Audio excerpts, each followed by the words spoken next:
Almost 1,000 years old, the Bayeux Tapestry provides an exceptional account of the history of Normandy and England in the 11th century.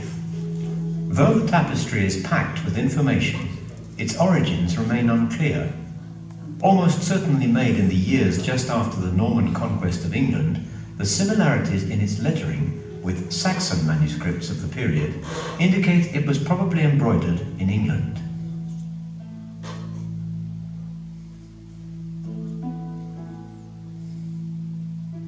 For many years it was known as the Tapestry of Queen Matilda. She was the wife of William the Conqueror and is thought to have initiated it.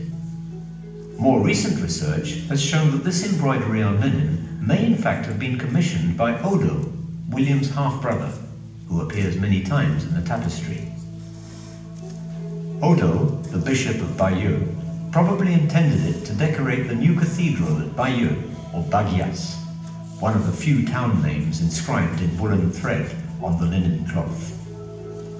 Every year, its display at holy festivals of relics helped educate the worshippers as both an epic poem and a moral tale. The tapestry's later history was turbulent. Barely known before the 18th century, carried away in the fervour of the Revolution, it was eventually restored and is exhibited throughout the year in a museum in Bayeux, its town of origin. Despite some damage and a missing final section, this uninterrupted account, almost 70 meters long, relates an extraordinary epic. The date is 1064. Edward the Confessor, King of England and an old man, must ensure his succession. Childless, he summons Harold Godwinson, his brother-in-law, and entrusts him with the mission of announcing to William the Bastard, Duke of Normandy, that he is naming him as heir to the throne of England. At the time, William is at war with Duke Conan of Brittany. Harold takes part in the expedition as his guest and shows himself a brave fighter. William knights him and makes his vassals swear an oath on holy relics to respect Edward's wishes. Shortly after Harold returns to England, Edward dies and is buried in Westminster Abbey. At the same time, Harold breaks his oath and has himself crowned King of England. In Normandy, William decides to go and take possession of his inheritance. Ships are armed and put to sea.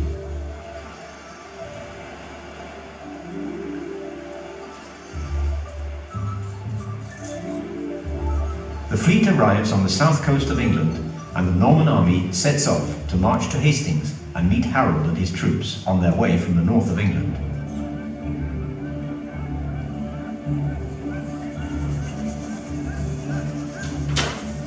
The adversaries confront each other.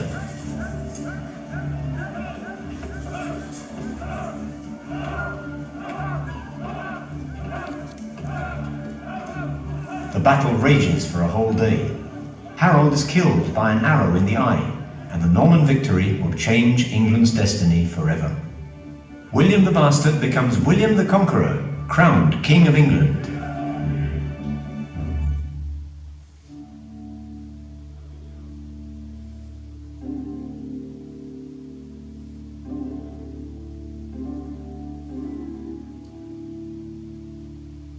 But why did Edward name a Norman as heir to the throne of England? At the time when the story starts, Viking pirates had been making repeated incursions into Western Europe for 2 centuries. They had been well established in Normandy since the early 10th century. In 911, the Viking Rollo took the title Duke of Normandy. In 1035, Robert, 6th Duke of Normandy, named William the Bastard, his illegitimate son, as his heir. William's early days were difficult, but he was a tenacious fighter, and from his castle at Falaise, he was able to impose himself as Duke of the land of the Norsemen.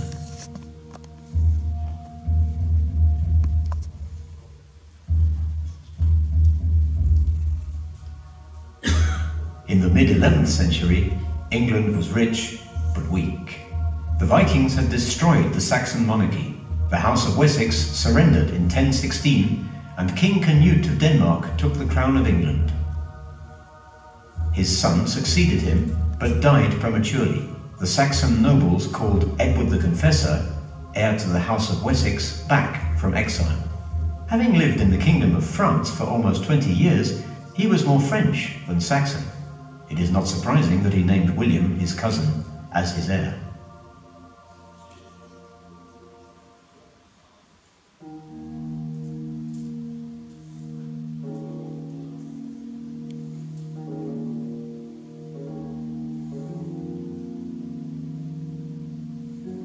Carefully drawn, with great attention to detail, daily life in the 11th century passes before our eyes. The Tapestry is a veritable documentary. It provides information on the standard kit for soldiers in Western Europe. Helmets with nose guards and chainmail or hauberks were worn by most of the combatants, Saxon and Norman.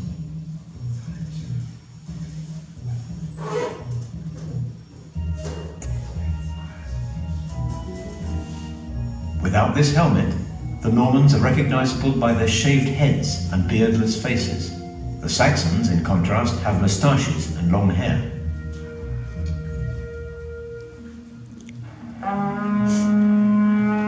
Shortly after the Normans land, there is an incredible scene showing food preparations and feasting. Careful study of the picture takes us right into the Norman encampment.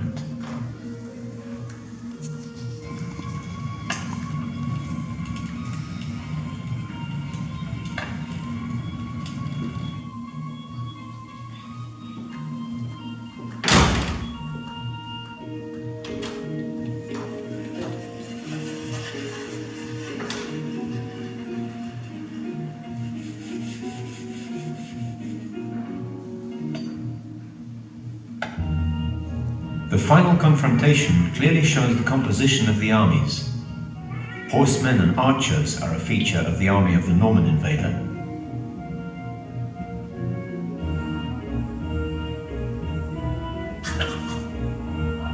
The Saxon army is composed of foot soldiers who fight with swords or with great blows of their long-handled battle axes, held in both hands, a legacy from the Danes of the early 11th century. Marking the journeys between England and Normandy, the ships appear 4 times. A long, slender hull, the mast supporting a large rectangular sail, a figurehead designed to frighten the enemy, transporting men and horses equally well. Their Viking heritage is clear.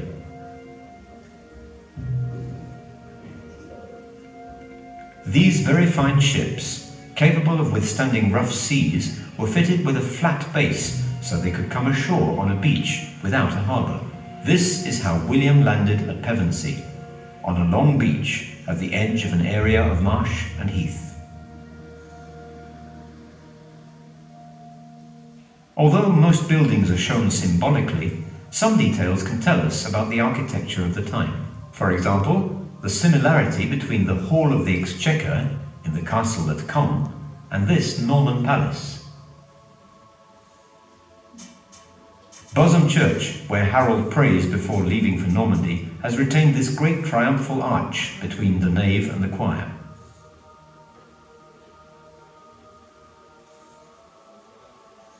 And even though only the Romanesque abbey existed at the time, this building on a rocky outcrop is clearly St. Michael's Mount.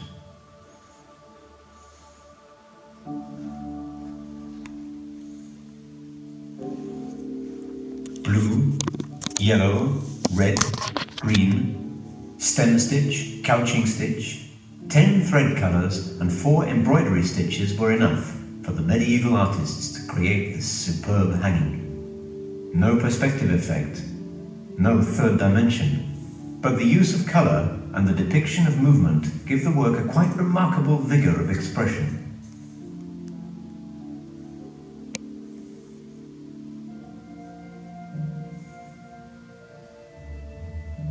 Horses' legs in different colours, rumps in different colours. The effect achieves the depth needed for the picture.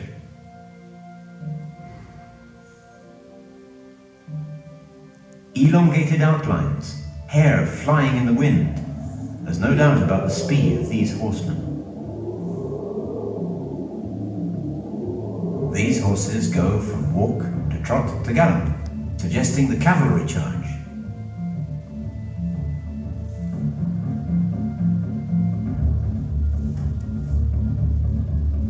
A hail of arrows, spears and javelins. Every detail, every gesture contributes to the realism of the battle.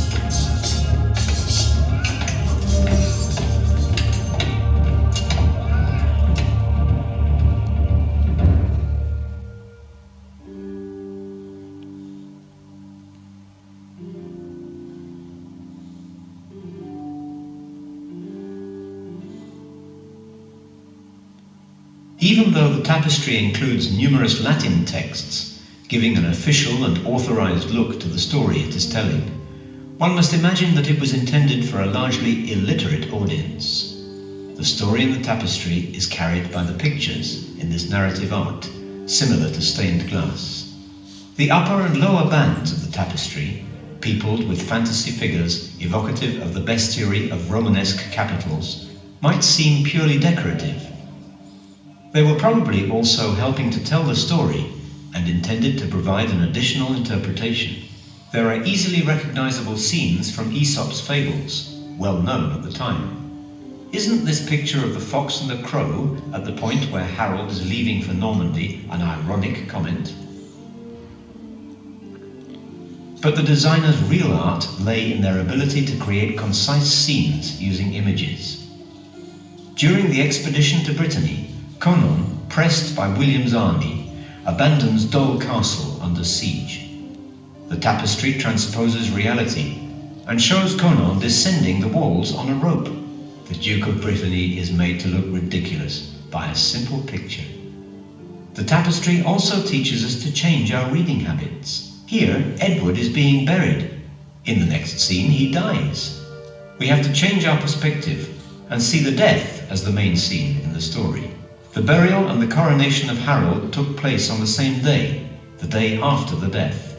Simultaneity is therefore suggested by this technique of framing the key scene.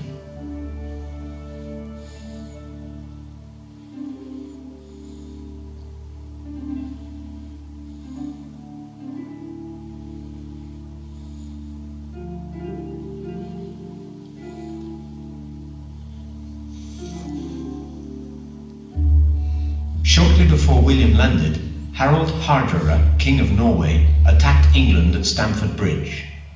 Harold fought him there and then learned of William's arrival. The Saxon troops, weakened by fighting, travelled over 400 miles to confront the Normans. The account leaves out this event and gives us only a partial view from the Norman standpoint.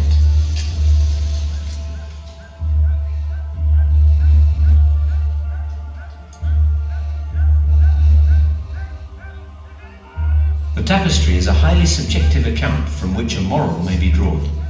The focus of the story is not the conquest of England, but the oath sworn by Harold on the reliquaries. And the violent end shows that divine punishment, in the form of the Saxon defeat and the death of Harold, has ended a quasi-sacrilegious reign. The aim of the work is therefore to make the faithful reflect on the sanctity of agreements and the danger which lies in breaking them. Another reading may also be imagined. It is interesting that Harold is not shown in an unfavourable light. On the ship, he is a man of authority who gives commands and holds the rudder. When he is captured, he does not leave the ship, but stands his ground and negotiates with Guy de Ponthieu, a brave soldier he saves a Norman from the quicksands of the Quenun. Harold can therefore be seen as a statesman who purges himself to protect his country from Norman domination if William takes the throne.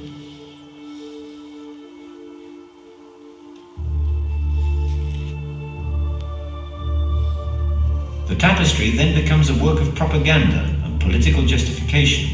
Without offending Anglo-Saxon sensibilities, William the Conqueror's strength and intelligence are praised.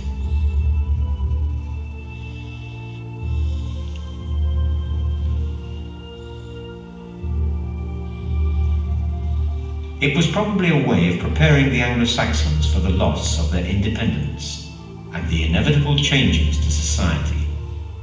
Within a few years, the Saxon aristocracy had been replaced by a French elite. The Domesday Book, a complete inventory of land ownership, probably for tax purposes, is one example of Norman administrative efficiency. The outcome of the Battle of Hastings left its mark on English history, and the Normandy landings in 1944 produced an interesting inscription in the form of a touching riposte in the military cemetery at Bayeux. We, who were conquered by William, have liberated the homeland of the conqueror.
So.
Although the movie that we saw earlier telling the story of the Tapestry and William the Conqueror and Harold, a lot of people believe that the arrow which went through his eye is Harold.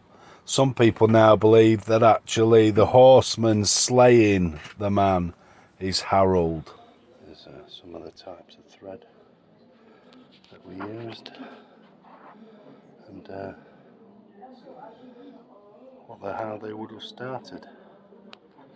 You know how to do that, man.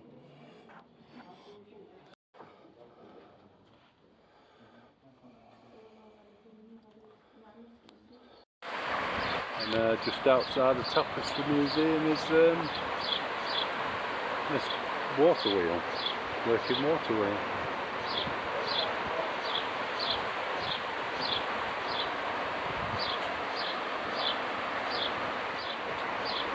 Okay, we're going to take a look around the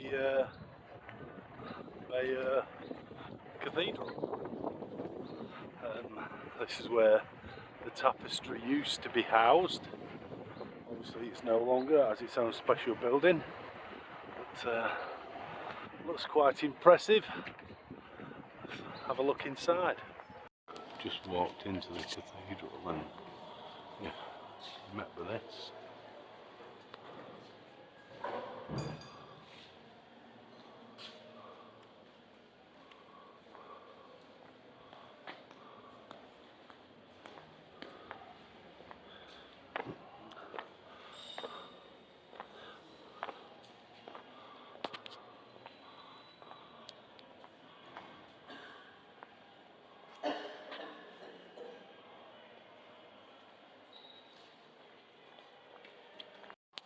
Stained glass window is really quite stunning. I'm presuming it's telling a story, but I'm not sure what the story is of. Like in all good cathedrals and churches, there's some amazing paintings.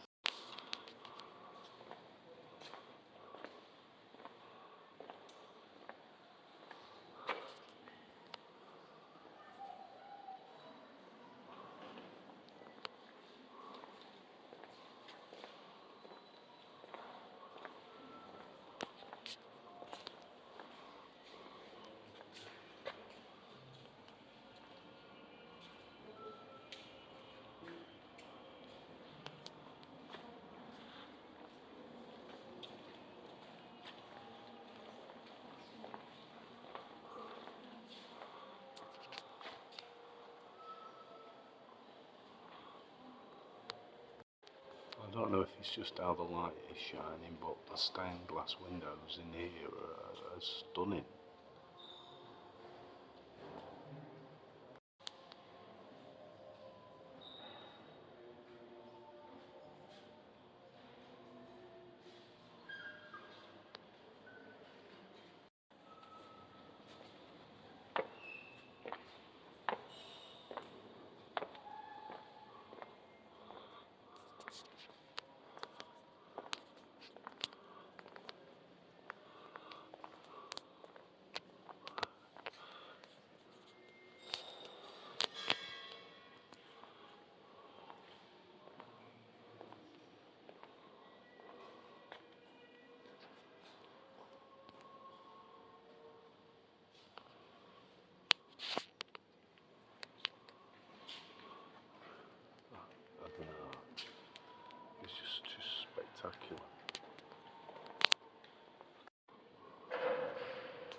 since learnt that that must be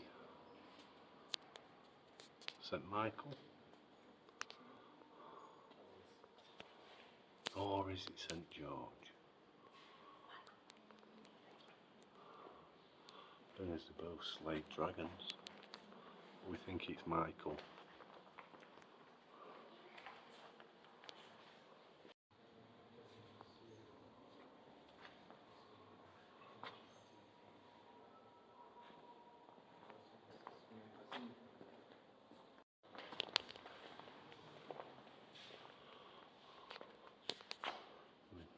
The floor,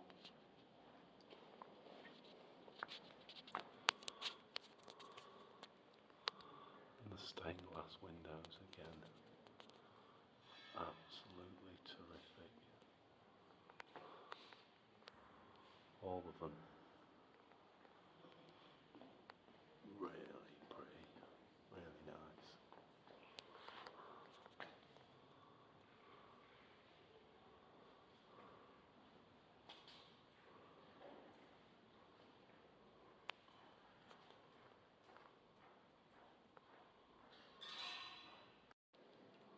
More windows, beautiful. It is quite a nice cathedral.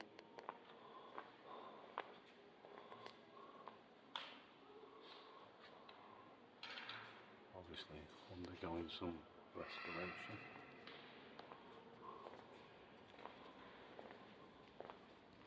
Just come down into the crypt, which is under the main part of the cathedral.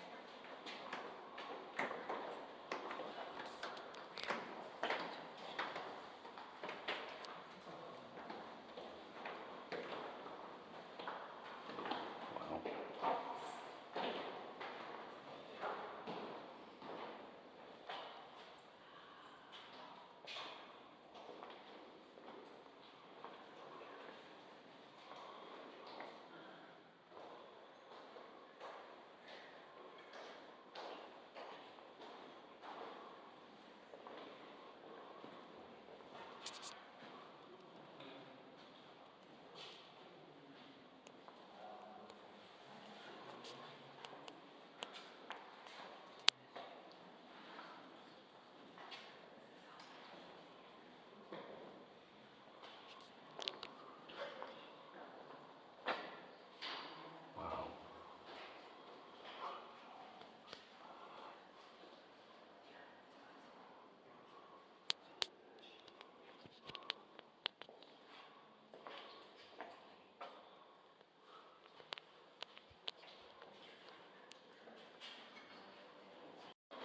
And the crypt used to store all of the treasures.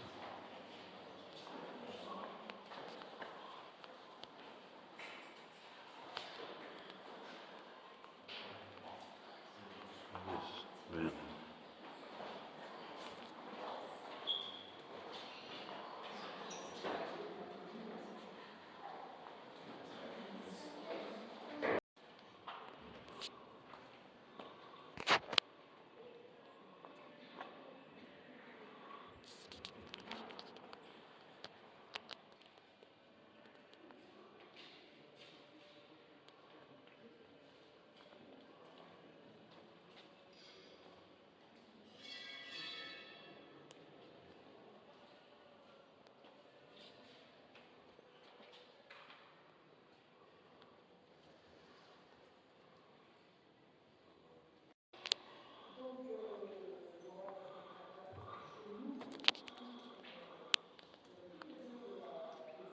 And in the immortal words of Homer Simpson, all good rides end at the gift shop.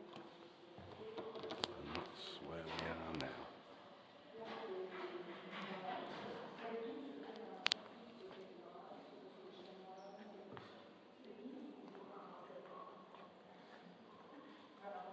And this is very different.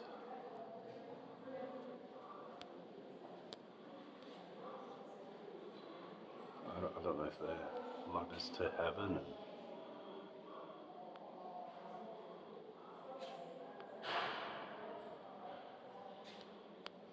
Very different indeed. It's quite a stunning pulpit, and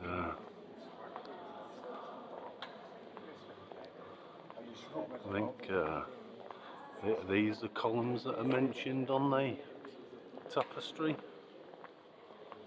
Not sure. However, very nice.